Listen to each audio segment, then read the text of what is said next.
Libro cuarto de Moisés. Números. Te damos la cordial bienvenida a tu programa Palabras de Vida Eterna. En estos momentos compartimos el libro de Números, Bamidbar, en el desierto.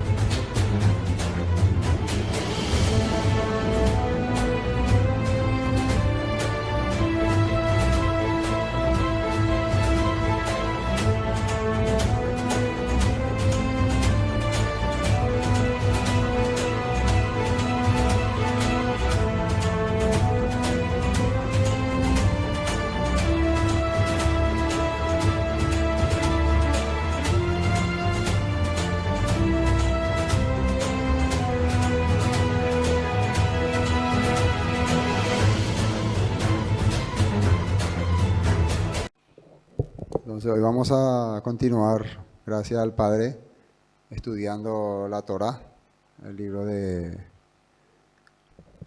Números Bamidbar. Hoy el capítulo 10 nos toca seguir, ¿no?, ese libro bien específico. Vamos.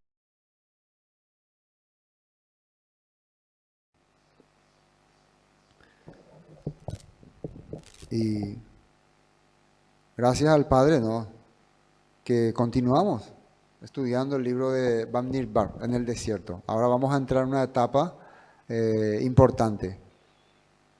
Van los israelitas a salir del Sinaí, después de casi 11 meses de haber llegado a ese lugar y de haber experimentado constantemente la obra del Padre, ¿no? Ellos llegaron a ese lugar cuando compartimos Éxodo 20, Éxodo 19. ¿Se acuerdan cuando llegaron al tercer mes que salieron de la tierra de Egipto?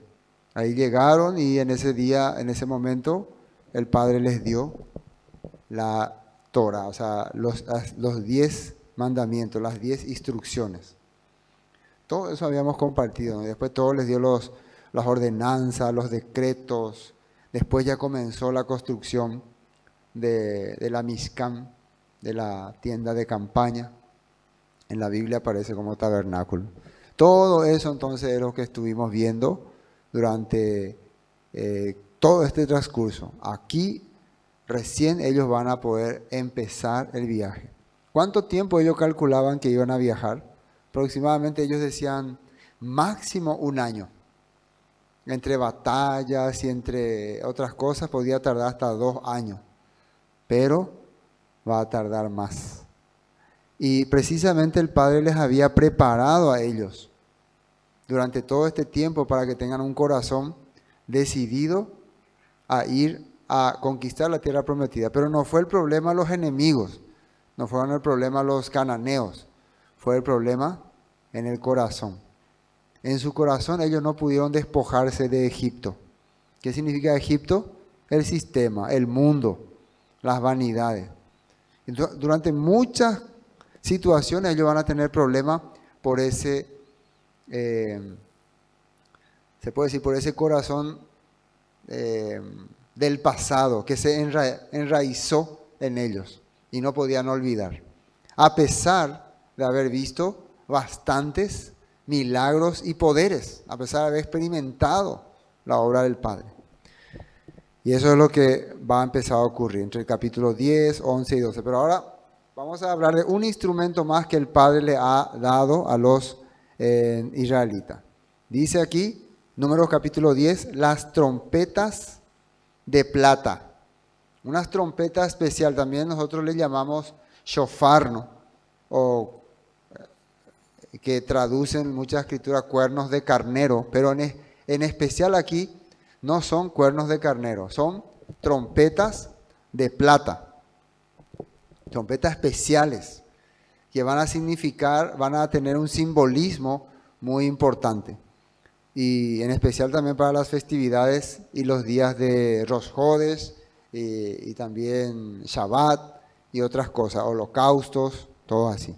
Entonces vamos a empezar. Versículo 1 dice, habló el Eterno a Moisés, diciendo, una vez más el Todopoderoso dirigiéndose a Moisés, hazte 2 trompetas de plata, de obra de martillo las harás, las cuales te servirán. Atienda muy bien con qué objetivo se va a hacer esto, estas trompetas de plata. Para convocar la congregación. El sonido de estas trompetas representaba uno de los propósitos, que el pueblo se pueda reunir. Y para hacer mover los campamentos. Entonces había 2 grandes objetivos. 1, que se reúnan, vengan acá todos. 2, Yahágatu. Esto tiene un significado profético y simbólico. Porque el Todopoderoso, hay 2 cosas que hace con su pueblo. En este tiempo, estamos en el tiempo de reunirnos. ¿Para qué suenan las trompetas? Para reunirnos. En Shabbat, en Rosh Hodesh, en las festividades. Pero va a venir un tiempo donde va a tocar el shofar para movernos. Yahágatu, para irnos. Y ese es el gran shofar que estamos esperando. Para salir de donde estamos estacionados. Es el shofar que yo creo que va a tocar cuando venga el Mesías por segunda vez. Amén. Bueno, ahora vamos a empezar con esta nota aquí, en el capítulo 2, para entender un poco por qué de plata y qué representan esta trompeta de plata. Son trompetas especiales. Son trompetas que se tocaban por los hijos de Aarón, los sacerdotes. Y son trompetas que representaba el movimiento del pueblo rumbo a la tierra prometida a través de la Mizcam, a través de la tienda de campaña, el tabernáculo. O sea que el propósito entonces de que esté esta corneta, sería de plata, es la presencia del Todopoderoso con ellos. ¿Y qué representa estas trompetas de plata? La plata, dice acá, es uno de los metales utilizados en la Biblia para redimir, y significa varias cosas. ¿Por qué hablamos para redimir? Porque cuando hablamos de el rescate, el dinero que se da para rescate, que vimos en el libro de Éxodo, eran con ciclos de plata. Plata representaba redención, liberación. Significa redimir, y uno de sus significados es redención, precisamente. Redimir al pueblo, quitarle sus culpas. Eso era. Entonces, imagínense, si la trompeta era de plata, ¿y para qué era la trompeta de plata? Para reunir al pueblo. Entonces, reunir al pueblo significaba quitarle sus culpas, y ahí se cumple lo que dice en Primera de Juan, que la comunión unos con otros nos limpia o nos redime de toda culpa, de todo pecado. Amén. Fortaleza, porque es indestructible, ¿no? La plata es algo que da fortaleza. Le hace sentir al pueblo más fuerte. ¿Cuándo es que el pueblo es fuerte? Cuando está reunido. Entonces la plata representa fortaleza, representa redención y fortaleza. Dignidad y valor, porque era un material, una de las joyas preciosas. Entonces quiere decir que los creyentes redimidos y reunidos para el Todopoderoso son personas dignas y valiosas, especiales son. Las personas que se reúnen para el Todopoderoso son especiales.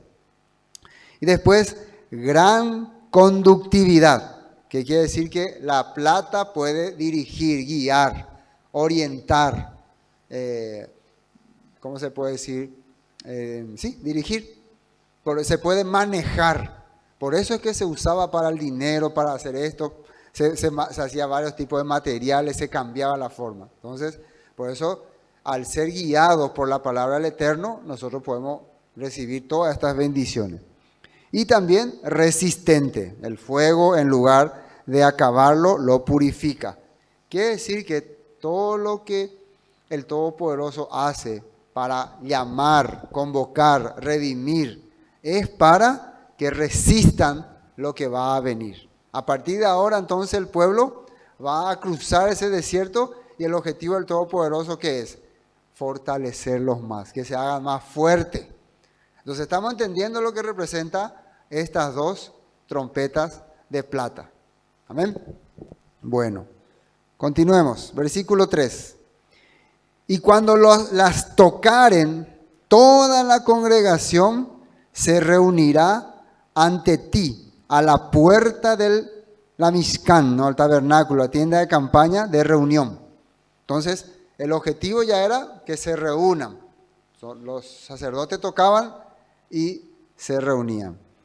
Mas cuando tocaren solo una, entonces se congregarán ante ti los príncipes, los jefes de los millares de Israel. Entonces, hay diferentes sonidos. Un sonido es para que se reúnan toda la congregación. Otro sonido es para que se reúnan los líderes. Eso era cuando se le iba a dar una orden específica para hacer alguna actividad. Esto estaba, fíjense que es algo interesante. Primero hablamos del material, la plata, todo lo que representa. Ahora estamos hablando que estas trompetas, el objetivo era reunirse. Fíjense que en los últimos tiempos, lo que está desapareciendo del pueblo de Elohim, ese anhelo de reunirse. Y todas estas cosas se ven en la reunión. Gracias al Padre que nos da todavía a nosotros la oportunidad. Pero a medida que pasa el tiempo, ¿no? Y más todavía con todas las enfermedades que aparecen, difícil va a ser reunirnos. Vean que el sistema te está obligando prácticamente, como dice su eslogan, a quedarte en casa. Te está obligando a que te quede en un sitio, que no salga de tu lugar. ¿Y las trompetas qué hacían? Cuando sonaban las trompetas, los israelitas salían, se reunían ante el Eterno. Mas cuando tocaren solo una, entonces se congregarán ante ti los príncipes. Ya leímos. 5. Cuando tocareis alarma. Ahora aparece acá un tipo de sonido que se llama alarma, que cuando nosotros lo traducimos en hebreo sale la palabra terúa. Ahí sí ya conocen esta palabra terúa. Terúa significa alerta o cuidado o algo va a pasar. Y dice, cuando tocares alarma, entonces moverán los campamentos de los que están acampados al oriente. Entonces, primer toque de alarma para que se muevan todos los que están al lado oriental. Nosotros ya habíamos visto el tabernáculo y la ubicación que tenían los israelitas, ¿no? Ahora, ¿qué significaba el sonido de alarma? Era terúa, ¿no? ¿Cómo era el sonido de terúa? Ta, ta, ta, ta, ta, ta, ta, ta. Entonces, después vamos a ver uno para recordar los sonidos. Vamos a ver un video para acordarnos los sonidos. Y cuando tocaréis alarma la segunda vez, entonces moverán los campamentos de los que están acampados al sur. Alarma tocarán para sus partidas. Entonces, están tranquilos el pueblo, de repente suena el sonido de la alarma. No es del shofar. En este caso era el sonido de las trompetas. ¿Por qué nosotros tanto hablamos del shofar, ¿no? El cuerno de carnero? Y la Biblia está mencionando 2 trompetas de plata. Porque las trompetas de plata solamente la podían tocar los descendientes de Aarón, los sacerdotes. Y solamente era para dirigir al pueblo, para hacia la Mishkan, hacia el tabernáculo, o para ordenar que ya el pueblo se está moviendo, vamos a movernos. Fuera de eso, todos los israelitas podían tener este tipo de shofar. Por ejemplo, si ellos oían desde un punto el sonido de las trompetas, entonces otro que estaba más allá sacaba su cuerno de carnero y tocaba, y así llegaba el mensaje. ¿No sé si me entienden? O sea, la plata era como el mensaje central, el mensaje principal. Me hace recordar nomás cuando la Biblia dice que el Mesías va a venir con toque de shofar. Entonces podemos pensar que el shofar que va a tocar el Mesías es uno característico a este. Y a partir de ahí van a sonar un montón de shofar. Todos los que tienen shofar van ahí tocando. Nosotros somos así. Somos como representantes del Todopoderoso tocando nuestro cuerno de carnero. Por eso cada Shabbat, cada festividad, tocamos este cuerno. Versículo 7, ¿no? Pero para reunir, estábamos hablando entonces que estos toques de alarma terúa van a ser para mover al pueblo. Vamos a partir, vamos a suponer, ustedes están acá tranquilos cada uno, de repente, ta, ta, ta, ta, ta, ta, ta, ta, ta, ta, ta. ¿Qué significa eso? ¿Qué hay que hacer? Y si alguien, no, qué beta. Y yo le decía la pasada que, ¿qué les parece si la nube se mueve de noche? Entonces, los sacerdotes salen de noche y ta, ta, ta, ta, ta, ta, rápido. Además, según después cuando estudiemos más, ya que nosotros siempre estudiamos sobre John Terúa cuando llegaba la festividad, había otro momento que sonaba también el sonido de Terúa, cuando había ataques, cuando se le estaba atacando al pueblo. Entonces, por eso el Terúa que era para moverte, para estar ahí pendiente. Entonces, por eso era importante que conozcan ese sonido de alerta, de alarma. Pero para reunir la congregación tocaréis, mas no con sonido de alarma. Era otro tipo de sonido, era para la reunión. Y acá en esta nota está. Sin embargo, en esta versión dice, cuando la congregación se debe reunir, sonarás tequía. Ese es otro sonido, significa reunión. Pero no suenes una terúa, alarma. Entonces para reunión es tequía, un sonido de llamado. Vengan, vengan. Muchas veces, atiendan bien lo que voy a decir, este sonido de tequía no era muy, ¿cómo se puede decir? No le tomaban mucho en cuenta. Porque ¿para qué era el tequía? Para el llamado. Ay, no, ahora no llega, ay, llega, me lo hipotá. Pero el terúa sí le llamaba la atención porque si no te moves, te queda.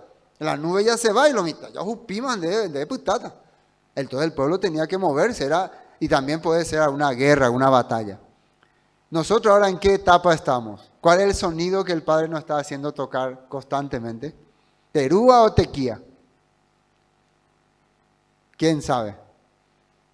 ¿Terúa o tequía? Los que están en la línea también pueden respondernos. ¿Cuál es el sonido que ahora que tenemos que estar escuchando en estos tiempos? ¿Terúa o tequía? ¿Terúa? Tequía, ¿no? ¿Qué significa? Reunirnos. Llamamiento para reunirnos. El Padre nos está llamando para congregarnos, participar. Eso es muy importante. Entonces, ¿para qué se hacía la reunión? Para avisar al pueblo las cosas, para instruir, para comunicar lo que el Padre estaba advirtiendo. Una persona que no podía participar de los llamados del Todopoderoso, tal vez el sonido de terúa no le va a hacer, no, se va a confundir, va a estar confundido aquel día, porque no va a estar preparado. El terúa puede significar simplemente vamos a movernos, o simplemente viene algo o ocurre algo terrible, pero como vos no estás informado, puede ser terrible ese día para vos. Eso es lo que nosotros ahora estamos entendiendo. Por eso ahora el Padre nos convoca a reunirnos, a congregarnos, para aprender, para escuchar, para que el día que suene la terúa, la alerta, nosotros estemos preparados. Amén. Bueno, vamos a continuar acá. En Joel capítulo 2 dice, toquen las trompetas en Jerusalén, den la alarma terúa. Es una profecía que hablaba Joel de que va a venir un tiempo de alerta. Pero como si el pueblo está dormido, no está pendiente, no se congrega, no se reúne, no escucha la palabra, aquel día va a ser catastrófico. En mi monte santo, que todos tiemblen, dice, de miedo porque está cerca el día del Eterno. El día de terúa es el día donde ya nosotros tenemos que estar listos para recibir ese juicio. Eso es unas cosas que estamos viendo en este punto. 8 dice, y los hijos de Aarón, los sacerdotes, tocarán las trompetas y las tendréis por estatuto perpetuo por vuestras generaciones. Ahora una cosa muy importante, siempre tenían que tocarse estas trompetas por los hijos de Aarón. Por los hijos de Aarón. Entonces mientras esté en pie el tabernáculo, la Mishkan, el templo, se le tenía que avisar al pueblo con estas trompetas. Estas trompetas representaban todo lo que dijimos al principio, valor, dignidad, redención. ¿Cuándo se dejó de usar estas trompetas? Precisamente cuando ya no hubo más templo. cuando ya se terminó el templo, se acabó las trompetas, porque ¿quién era nuestra redención? Yeshua. Entonces nosotros ahora, llamado de Yeshua, nuestro Mesías, nos congregamos. Y nosotros sí podemos tocar el cuerno de carnero. Eso sí está permitido. Por eso ahora nosotros, Yeshua es nuestra trompeta de plata y nosotros tocamos el shofar, ¿no? Así.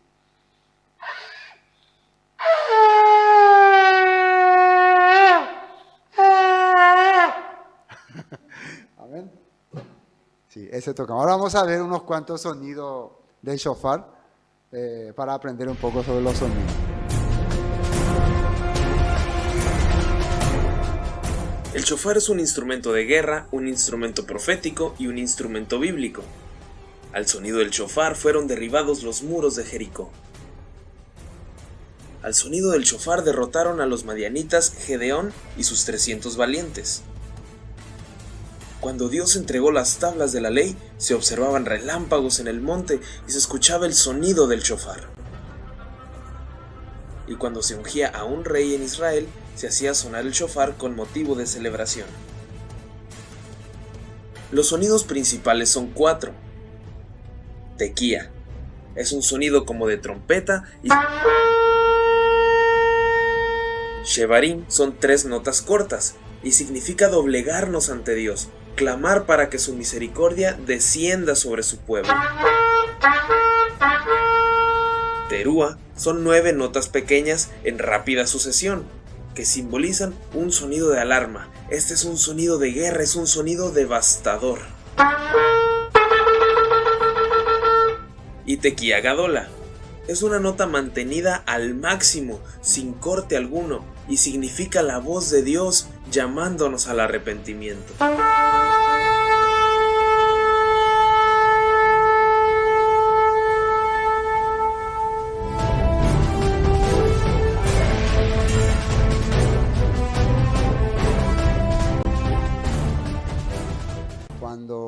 En especial cuando había el jubileo, porque el jubileo era para llamar al pueblo a que se restaure, ¿no?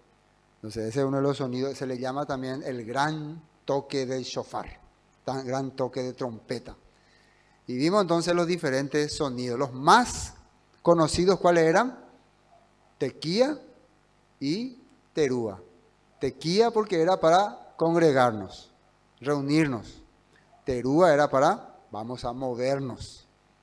Quiere decir, cuando venga el Mesías, va a sonar tal vez primero tequía, vamos a juntarnos, o después terúa, vamos a movernos. Y también va a sonar, ¿cómo se llama el otro? Tequía gadol, ¿no? Que es sonido de arrepentimiento. Todas estas cosas nos enseña el Todopoderoso a través de la Escritura. Bueno, continuamos viendo lo que dice aquí. Versículo 7, pero para reunir la congregación tocaréis, mas no con sonido de alarma, tocaréis la tequía. Verso 8, y los hijos de Aarón, los sacerdotes, tocarán las trompetas y las tendréis por estatuto perpetuo por vuestra generación. Veamos esta nota acá.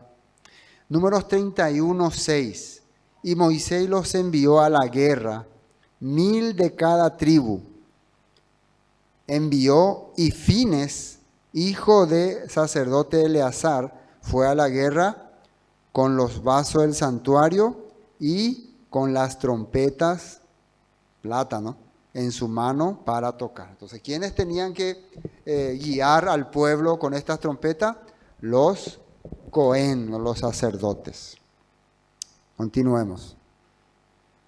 Versículo 9. Y cuando saliereis a la guerra en vuestra tierra contra el enemigo que os molestare, tocaréis alarma, terúa, con las trompetas de plata, ¿no? Y seréis recordados por el eterno vuestro Elohim.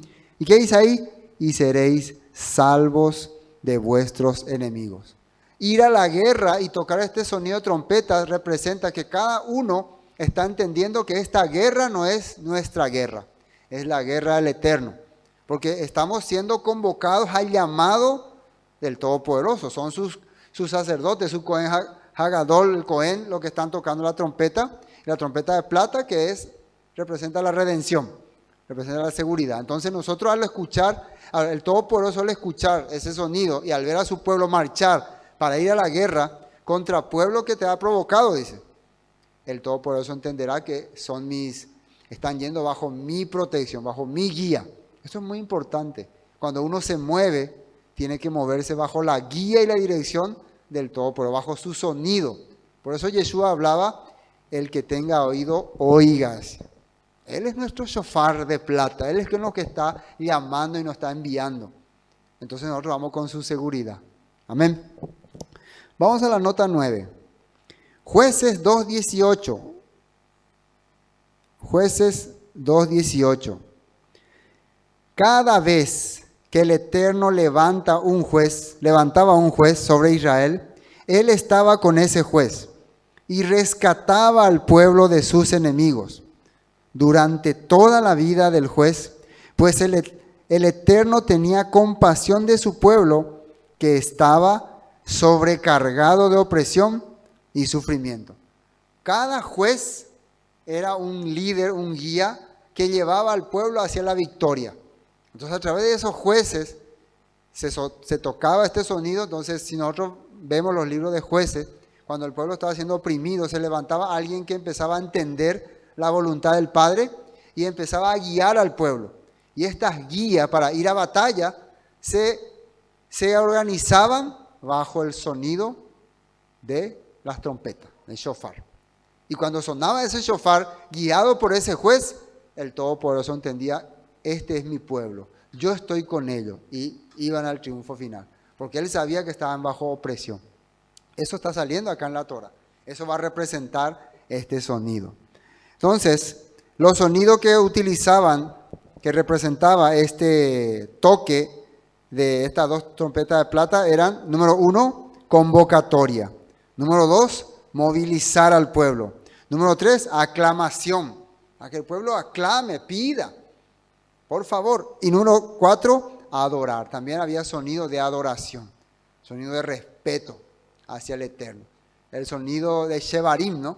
Era un sonido de respeto, un sonido de nosotros dependemos de ti, Señor. Entonces cada vez que se hacía estos toques, representaba estas cosas.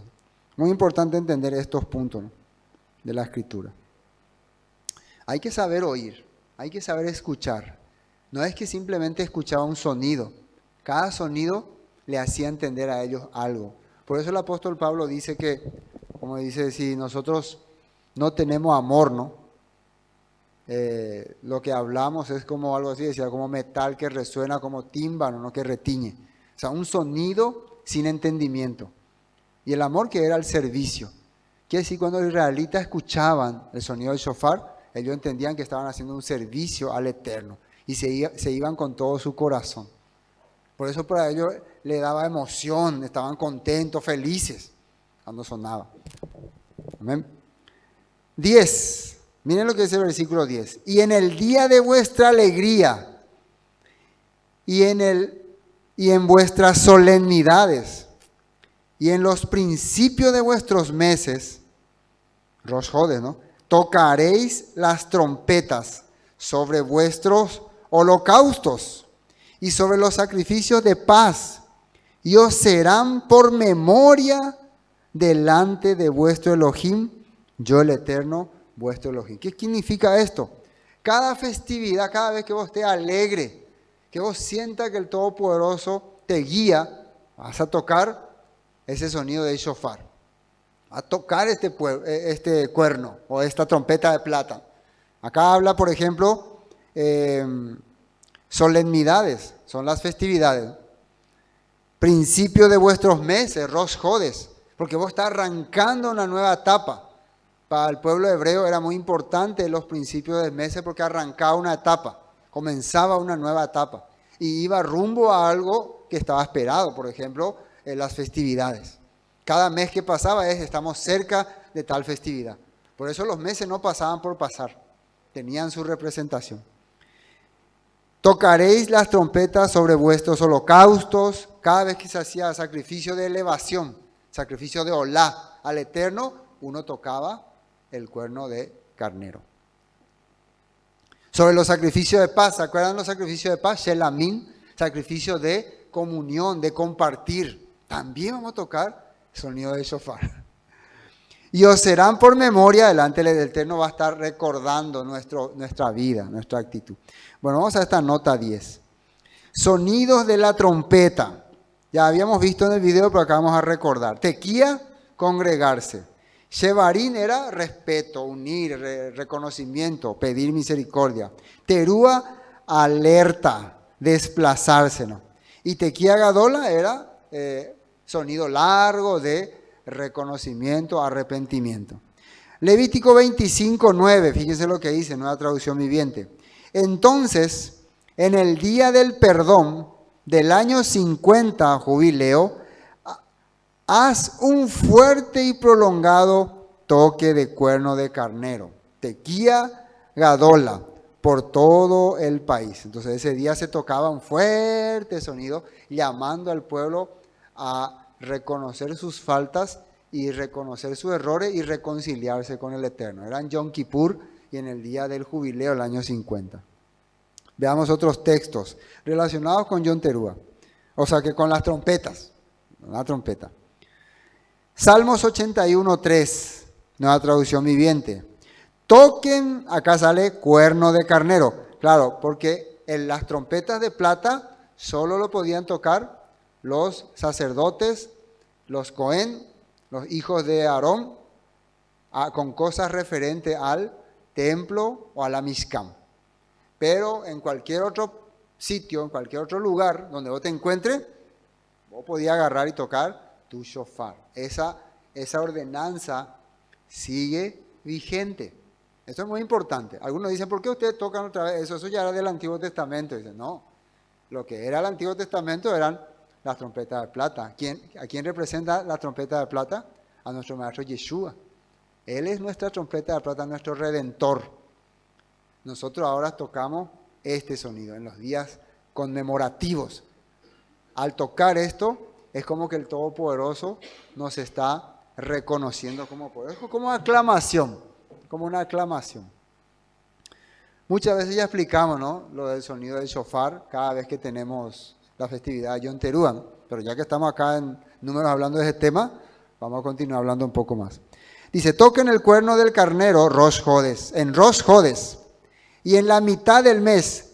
¿Cuándo es la mitad del mes? ¿En qué festividad hay en la mitad del mes? Solamente sabemos que hay en Pesach, panes sin levadura, 15, y Sukkot, el 15 del séptimo mes. Entonces en esos días también hay que tocar el sonido del shofar. Este es un decreto para Israel, dice, una ordenanza de Elohim de Jacob. Lo estableció como un pacto con José. Cuando salió de la tierra de Egipto, escuchó un idioma que no entendió. Entonces es un pacto que hizo con su pueblo, con José también. José también a través de estos sonidos, de estos toques, iba a recordar su linaje, su origen, aunque él estuvo en una tierra desconocida. Pero estos sonidos, estos momentos, le harían recordar de dónde él venía. Levítico 23:24, habla a los hijos de Israel y diles, en el mes séptimo, al primero del mes, Rosh Hodes, ¿no?, tendréis día de reposo, una conmemoración al son de trompeta. Y acá sale Yom Teruah, una santa convocación. Este era un día especial, un día de preparación, un día donde el pueblo se reunía al sonido del trompeta. Siempre se habla, ¿no?, el día de Yom Teruah, ¿por qué? Porque era un día donde el pueblo se movía para celebrar una conmemoración importante, algo que estaba acercándose. Con el pasar de los tiempos, esta festividad se convirtió en diferentes celebraciones. Por ejemplo, el nombramiento de reyes, o en la actualidad es como el año nuevo judío, ¿no?, en la actualidad. Entonces se convirtió en diferentes etapas, pero hasta ahora es una cita un poco confusa para muchos. Pero para los que creemos en Yeshua, sabemos que este día, el día de toque de trompeta, toque de Yom Teruah, el primero del séptimo mes, simboliza o representa el día en que el Mesías va a venir y va a congregar a su pueblo. Amén. Para nosotros eso representa. Eso es lo que la Biblia nos está explicando. Eso ya habíamos estudiado bastante, ¿no? Número 29.1. Cada año, el primer día del mes señalado, al principio del otoño, celebren el Festival de las Trompetas, Yom Teruah. Convoquen un día oficial para una asamblea santa y no hagan ningún trabajo habitual. La misma cosa que está diciendo en Levítico. Nehemías 4:20. Esto ya habla Nehemías ya en tiempo de la restauración. En tiempo en que el pueblo estaba ya regresando después de los 70 años de cautividad. Y qué manera nuevamente ellos podían unirse como pueblo. Después de mucho tiempo, después de haber vivido 70 años en Babilonia, ¿qué hacían ellos para reunirse? Y dice aquí, en el lugar donde oyereis el sonido de la trompeta, shofar, ¿no? Tequía, reuníos allí con nosotros. Nuestro Elohim peleará por vosotros. Donde vos escuchás el sonido del llamado, ahí tenés que reunirte. Algunos escuchan y se van a otro lado, ¿no? O no quieren participar de esta reunión. Entonces le está hablando en ese tiempo, ¿no? Era muy importante entender este sonido, ¿no? ¿Será que estamos escuchando ese sonido en este tiempo? Mateo 24:31, ¿qué dice ahí? Enviará a sus ángeles, miren lo que dice acá, con un potente toque de trompeta. Es un sonido de llamado y de terúa, tequía y terúa va a sonar. Venga, todo, y movimiento. Para los que somos llamados, los que estamos constantemente pendientes de las cosas del Eterno, va a ser un momento de alegría. Pero para los que estaban en otro mundo, va a ser un momento de desesperación. Enviará a sus ángeles con gran potente toque de trompeta y reunirá a los escogidos de todas partes del mundo, desde los extremos más lejanos de la tierra y del cielo. Esto es una promesa que el Mesías estaba dando y estamos convencidos que va a ser ese día de Yom Teruah. Por eso existe ese día en la Torah. ¿Amén? Primera Tesalonicenses 4:16. Porque el Señor mismo, con voz de mando, con voz de arcángel y con trompeta, shofar, ¿no?, de Elohim. ¿Cuál es la trompeta de Elohim? Estamos viendo que estas trompetas de plata lo ordenó el Eterno. Moisés, haz 2 trompetas de plata que van a servir para movilizar al pueblo y para convocar al pueblo. Entonces las trompetas de Elohim eran sonadas por los Cohen, los representantes del pueblo, los puentes, ¿no?, los servidores. Acá parece que nuestro Mesías va a aparecer también y también su presencia va a ser como sonido de esas trompetas para nuevamente reunirnos, porque Él es nuestro representante ante el Eterno. Él va a tocar entonces la trompeta de Elohim. Porque el Señor mismo con voz de mando, con voz de arcángel y con trompeta de Elohim descenderá del cielo y los muertos en el Mesías resucitarán primero. Un llamamiento va a ser, un llamamiento. Bueno, entonces, todo esto era lo que el Todopoderoso le enseñó a Moisés con referente a las trompetas. A partir de este momento, a partir del versículo 11, habla acerca de la ejecución. Esta fue la última ordenanza antes de moverse. Todo lo que hemos visto, Éxodo, Levítico y parte de Número, fueron muchas ordenanzas, muchas leyes para poder movernos, para poder nosotros caminar en esta vida. Nosotros, por ejemplo, a nuestros hijos les enseñamos muchas cosas para que puedan caminar en la vida, ¿no?, para que no puedan tropezar. Entonces, si los hijos no valoran nuestra enseñanza, papá, más canal lo que dice papá. Cuando ellos salgan al mundo, cuando experimenten, van a tener muchos conflictos. Muchas veces la enseñanza no se basa en actuar o en ejecutar algo, sino en cómo enfrentarse, qué pensar en ese momento. Por eso es muy importante lo que el Padre les estaba indicando. Y ahora les habla de saber escuchar su sonido. Si nosotros no sabemos escuchar la voz del Todopoderoso, vamos a tener problemas. Amén. Eso es muy importante. Y eso es lo que tenemos que ver en nuestra vida. ¿Sabemos escuchar su sonido o no? Versículo 11. En el año segundo, en el mes segundo, quiere decir que se esperó. ¿Se acuerdan que se celebró la fiesta de Pesa y había los que no podían celebrar? Entonces se esperó un mes más para que celebren esos que no pudieron. Y a partir de ahora sí, vamos a partir. A los 20 días del mes, que dice acá, la nube se alzó del tabernáculo del testimonio. Constantemente estábamos viendo las imágenes de la nube, ¿no?, sobre la Mizcam. Esa nube estaba constantemente, durante el día era una nube, durante la noche era una columna de fuego, le daba luz y calor. De repente, ¿qué ocurrió en ese día 20 del segundo mes? La nube que salía desde el lugar santísimo, ¿no?, se levantó y empezó a moverse. Empezó a moverse. Después de casi 11 meses de estar ahí, se empezó a mover. Empezó a indicar al pueblo, es hora de partir, es hora de avanzar, es hora de dirigirse a la tierra prometida. Eso habrá sido una emoción tremenda para los israelitas.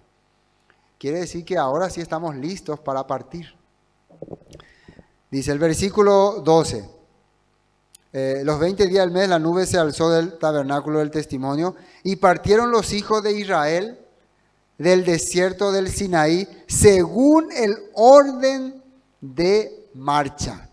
Y se detuvo la nube en el desierto de Parán. Entonces, de acá ya directamente se va hasta el desierto de Parán, desde el monte Sinaí hasta el desierto de Parán, y ellos empezaron a seguirle. Pero para que los israelitas salgan, había un orden. Y vamos a ver ese orden. Y después Caleb nos va a mostrar una foto para que podamos ver la ubicación que ellos tenían.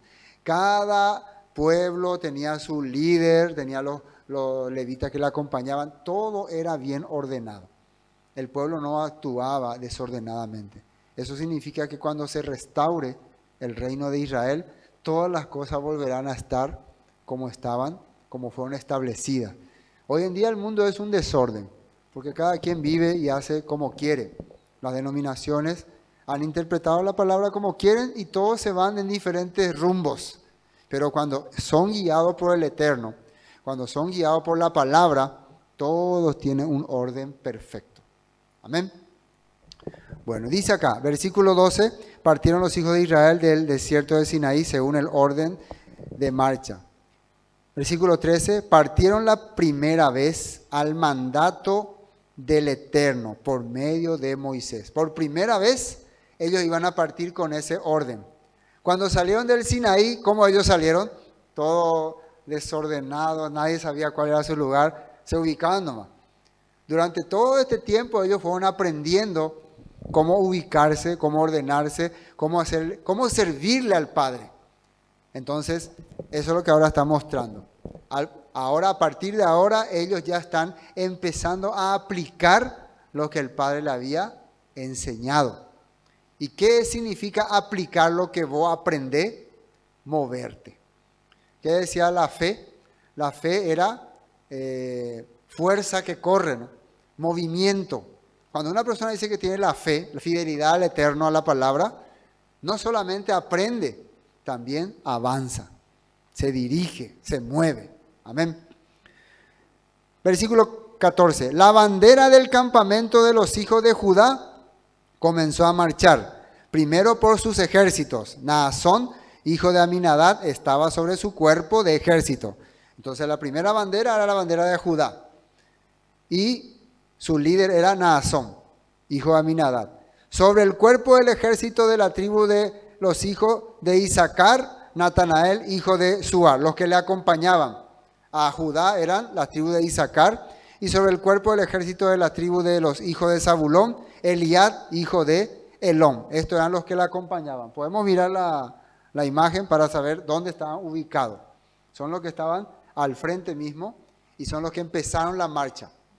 La marcha la comenzaban los hijos de Aarón con el arca del testimonio y con Moisés y Aarón encabezando. Y los levitas tocando el shofar de plata, el cuerno de plata. Y después partían los ejércitos. ¿Cuál era el primer ejército que partía? Era este de Judá, ¿no? Judá con Zabulón y también con Isaacar.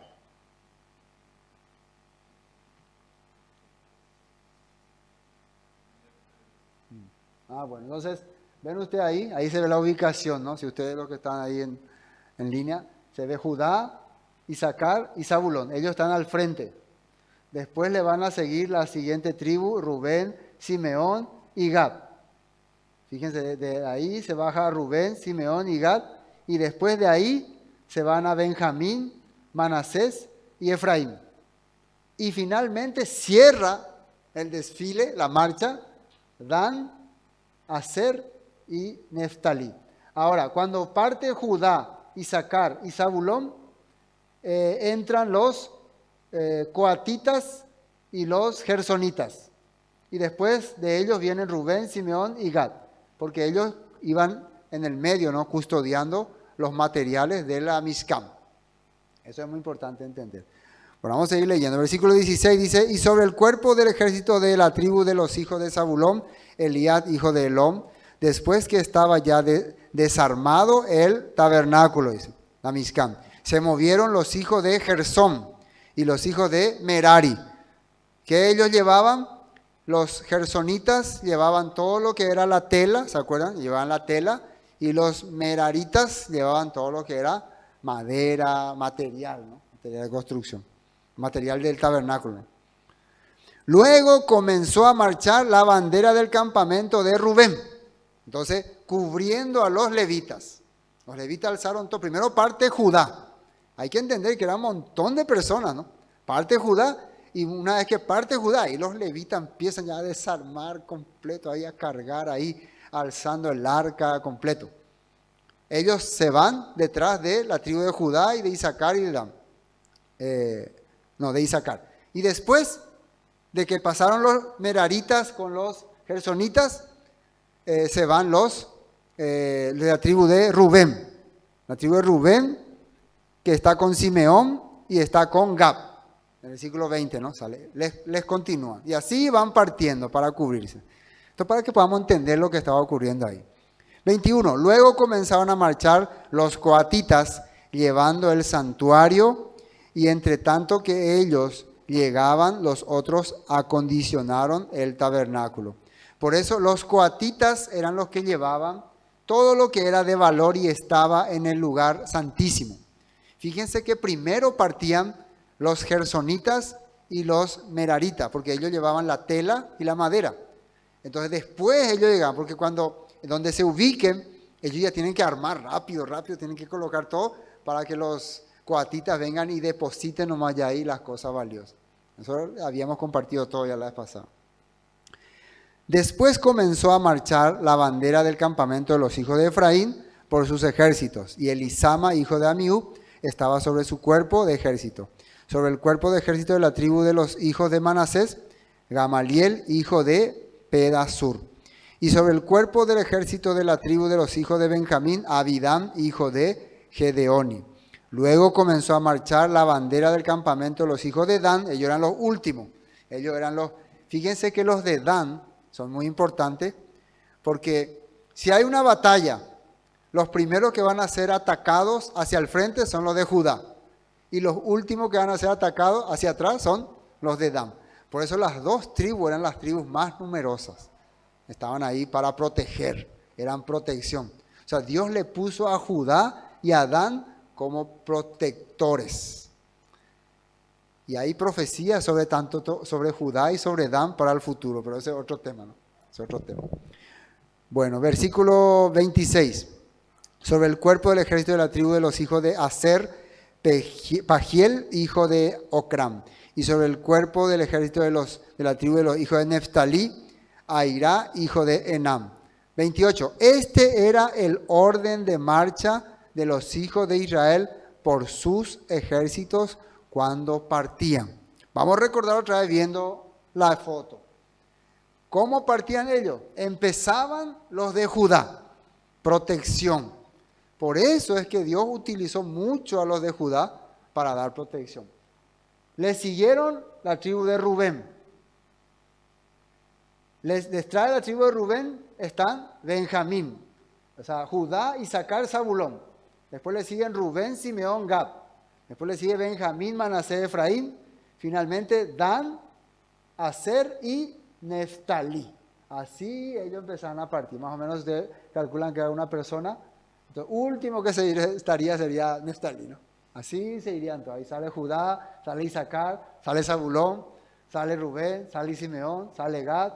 Ahí sale Efraín, sale Manasés, sale Benjamín, sale Dan, sale Aser y sale Neftalí.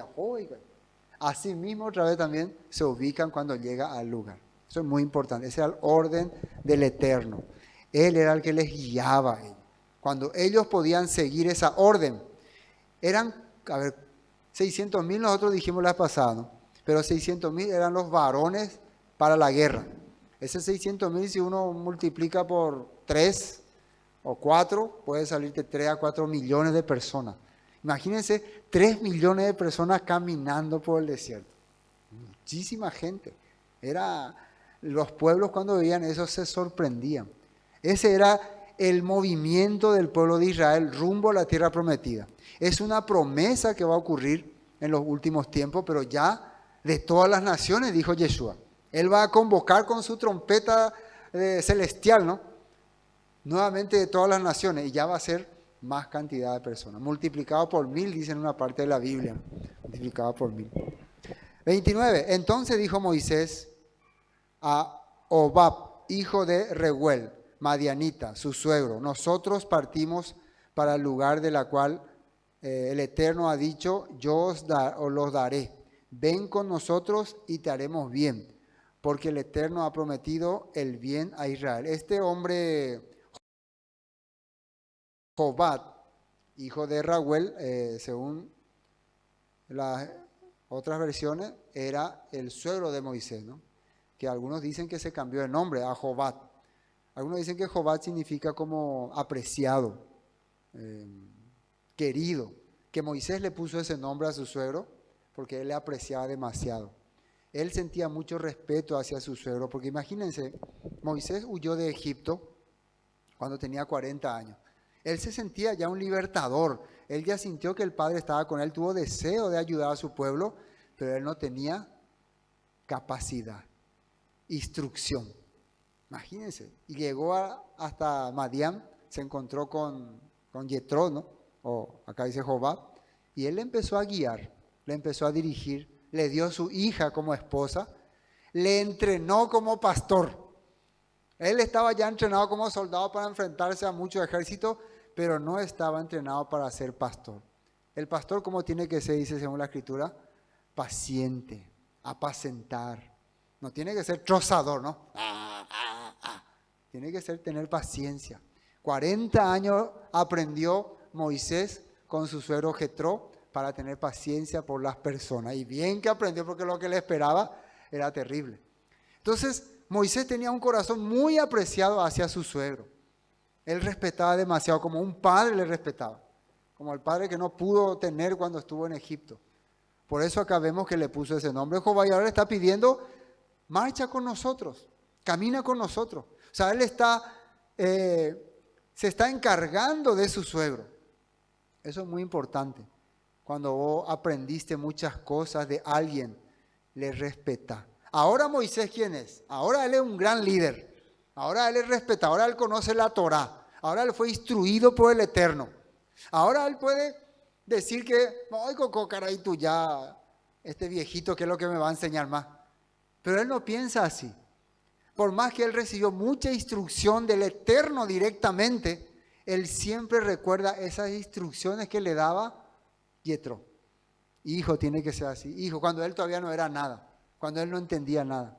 Hay muchos jóvenes que se olvidan de los consejos de los mayores, ¿no? Tal vez un día van a ser grandes ejecutivos, grandes empresarios, grandes conocedores de tecnología. Y cuando el viejito haga, no entendéis, diciendo yo no sé manejar esta cosa, van a querer menospreciar. Pero tienen que acordarse que si llegaron a esta postura, es porque en ese momento cuando no era nada, alguien les guiaba. Alguien les mostraba cómo caminar, no sé, cómo limpiar, cómo lavar, cómo empezar la vida, cómo arrancar, que eso es lo más importante. Ustedes saben que muchas personas se olvidan de ese que te empujó para que vos arranques. Nosotros también por eso, en ese sentido, no podemos ser personas tan arrogantes y decir, el cristianismo es un paganismo, tanto así, porque muchas cosas nos movió para poder hacer. Lo que aprendíamos antes, lo que recibimos, siempre quisimos servir al Mesías. Tal vez no sabíamos la manera perfecta, pero nuestro deseo era hacerlo lo más correcto posible. Cuando Yetro le guiaba a Moisés, siempre era para guiarle a lo positivo. Si él le dio su hija es porque él le apreciaba. Pero después el Todopoderoso le levantó a Moisés como gran líder. Pero Moisés no se olvidó de ese que le dio ese arranque, que le inició para seguir adelante en el camino del Eterno. Nosotros también tenemos que ser agradecidos con las personas. Llegará un día en que acá muchos jóvenes, no sé, van a conocer mucho de Torá o de instrucción o de palabra. Algunos aprenden, dominan la teología o la escritura y cómo le empiezan a mirar el pastor ahora se volvió ya un anticuado, ya no tiene más argumentos, ya todo lo que dice yo ya sé todo. Menosprecian ya. Se olvidaron de ese que te dio el empuje. Eso tenemos que aprender y valorar, ¿no? Esa persona mayor que nos instruyó en ese momento que no sabíamos nada, que no entendíamos. Yo experimenté mucho de esas cosas. Algunas personas que aprendieron de cero, después se hicieron entendedores de todas las cosas y ya te menosprecian, ya te miran como nada, ¿no? Hay que tener ese agradecimiento. Amén. Eso es lo que estamos viendo acá. Por eso la Torá pone esto acá. Por eso narra. Y si el que escribió era Moisés, él está poniendo para que se sepa cuánto él respetaba a su suegro. A pesar de que era el hombre más respetado y hasta hoy es el hombre más respetado del pueblo hebreo, pueblo judío. Él le respetaba a su suegro. Miren lo que le dice. Versículo 30, ¿no? Y él le respondió, yo no iré, sino que me marcharé a mi tierra y a mi parentela. Gracias, Moisés, pero yo prefiero quedarme en mi país, ¿no? Acá está nota para poder recordar lo que ocurrió ya en Éxodo 18, 27. Poco tiempo después, Moisés se despidió de su suegro, quien regresó a su propia tierra. Al final, según este texto, él regresó a su tierra, ¿no? Pero eso no significa que Moisés no le haya pedido que se quede.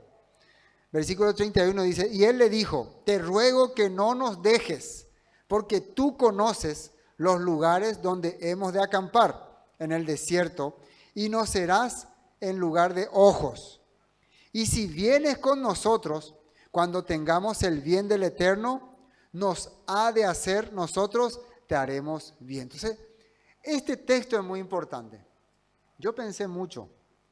Si Moisés estaba recibiendo instrucción directamente del Eterno, le dijo para que haga trompetas de plata, le dijo para que prepare el tabernáculo, la nube se movía y él era guiado por la nube. ¿Por qué él necesitaría consejo de su suegro? Un hombre normal. Y acá, ¿qué le está diciendo? Tú conoces, la verdad le está hablando correctamente, tú conoces la tierra, tú conoces estos lugares, tú no vas a poder decir dónde acampar o dónde no acampar. Y acá la pregunta que uno se hace, ¿necesita Moisés guía de una persona para saber dónde hay que acampar, dónde no hay que acampar? ¿Acaso no tiene el mejor guía de todo, que es el Eterno? ¿Qué es lo que Moisés nos está enseñando acá para que aprendamos? La sencillez y la humildad. No porque vos sos el gran maestro, líder de todas las cosas, vas a menospreciar la vivencia de otra persona. En la Escritura dice, honra a los mayores, ¿no? Honra las canas, ¿no? Respeta las canas.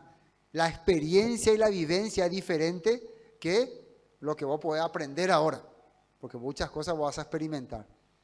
Y eso es lo que Moisés estaba reconociendo. Tu experiencia, tu vivir, nosotros necesitamos. Y es como hacerte entender que yo no soy el sabelotodo. Yo no soy el que entiendo todo. Yo también necesito que alguien me esté ahí diciendo, porque ¿se acuerdan que le aconsejó a su suegro cuando él a cada persona la atendía uno a uno, desde la mañana hasta la tardecita? Y su suegro le dijo, ¿por qué no pones líderes y te ahorras el trabajo? Y esas cosas uno necesita, alguien que te dé ese consejo sin interés, consejo porque valora tu vida, porque te siente como un hijo, o como un padre, o como alguien que valora tu ser. No simplemente porque está en una posición. Esa persona Moisés necesita. Por eso le pide. Yo necesito a alguien como vos, suegro, a mi lado. Porque sabía que su suegro, si le da un consejo, no va a ser porque quiere estar encima de él. Sabe muy bien quién es Moisés, sino porque realmente le aprecia. Cada predicador, líder, necesita también ese tipo de persona. Cuando un líder dice, yo no necesito a nadie, él es lo que dice, vale, lo que él habla, lo que él lo manda, se perdió ese líder. Ya se nota entonces que no es una figura como Moisés. La Biblia dice que Moisés era una de las personas más mansas que había, más sencilla. Bueno, continuemos porque tenemos que ir terminando. Así partieron, versículo 33, del monte del Eterno, camino de 3 días. Y el arca del pacto del Eterno fue delante de ellos, camino de 3 días, buscándoles lugar de descanso. Llevaban el arca, camino de 3 días. Siempre la escritura, camino de 3 días, representa lugar de reposo, lugar de encuentro con el Eterno. ¿Se acuerdan cuando llegó Moisés al faraón? ¿Qué le había pedido al faraón? El Eterno quiere que vayamos camino de 3 días para ofrecerle sacrificio, para conectarse con nosotros, para unirse con nosotros. Nosotros también estamos caminando. Esta es una caminata que estamos haciendo. 1 milenio, 2 milenios, y estamos por entrar en el 3er milenio desde que nuestro Mesías nos liberó de Egipto. Amén. Estamos por entrar en el camino de 3 días para encontrar, ¿qué cosa? Lugar de descanso. Eso es lo que el Padre nos está mostrando. En Oseas sale, ¿no? En el 3er día nos resucitará. No me acuerdo muy bien, Oseas capítulo 6, algo así dice, ¿no? Que en el 3er día nos resucitarán. Y la nube, la columna de nube del Eterno iba sobre ellos de día desde que salieron del campamento, los protegía. De ahí que se representa muchas veces el talí, ¿no? Se le representa nomás como esa nube que nos protege. Cuando una persona ora, no se ponía como simbolizando al Eterno que nos está cubriendo. Pero es un simbolismo nomás, no quiere decir que es un mandamiento. Pero es muy bueno, muy lindo, ¿no? El talí, ¿no? También cuando una pareja se casa, representa que están bajo la cobertura del Eterno, del Todopoderoso. Esa era la nube que les cubría, les daba sombra, les guiaba. Imagínense ser guiados por el Eterno. Cuando el arca se movía, Moisés decía, levántate, oh el Eterno, y sean dispersados tus enemigos, y huyan de tu presencia los que te aborrecen. Y cuando ella se detenía, decía, vuelve, oh Eterno, a los millares de Israel. Cada vez que avanzaba, Moisés daba una frase de, tus enemigos se dispersen, que esta nube guíe a tu pueblo y disperse a los que están en contra tuya. El que se opone a la dirección del Todopoderoso, que se vaya dispersando. Y miren lo que dice en esta nota para ir terminando. Salmo 68, 1. Levántate, oh Elohim, y dispersa a tus enemigos, que todos los que odian a Elohim corran por sus vidas. Imagínense, ¿qué representaba la nube guiando a su pueblo? El Todopoderoso viniendo y recuperando la tierra que le había prometido a Abraham, Isaac y Jacob. ¿Cómo estarán todos esos pueblos que están en contra del pueblo escogido? Temblando. Por eso los pueblos tenían terror. Una de las cosas que le causaba terror a los pueblos que estaban alrededor de esos lugares era esa nube precisamente que se movía. Ellos tenían terror y esa nube le está guiando. Está yendo a recuperar la tierra prometida. Versículo 36, la nota. Deuteronomio 1:32 dice así. Pero aún después de todo lo que él hizo, ustedes se negaron a confiar en el Eterno, su Elohim, quien va delante de ustedes. Fíjense lo que decía Deuteronomio cuando el Todopoderoso le estaba hablando después de mucho tiempo. La nube va delante de ustedes buscando los mejores lugares, para que acampen, y guiándolos de noche con una columna de fuego y de día con una columna de nube. El objetivo de que el Todopoderoso guíe nuestra vida es buscar un buen lugar para acampar. ¿Qué es acampar? El lugar de nuestro reposo. Todo lo que estamos haciendo en esta vida es un trajinar, es un andar rumbo a ese lugar de reposo. La guía del Todopoderoso nos está llevando hacia ahí. A través de la Torah, a través de su palabra, a través de sus toques de shofar, a través de las festividades, nos está guiando. Dice Salmo 16:7, nueva traducción viviente: bendeciré al Eterno, quien me guía, aún de noche mi corazón me enseña. Voy a proclamar al Todopoderoso, voy a servirle, porque Él es el que me guía y se me dirige.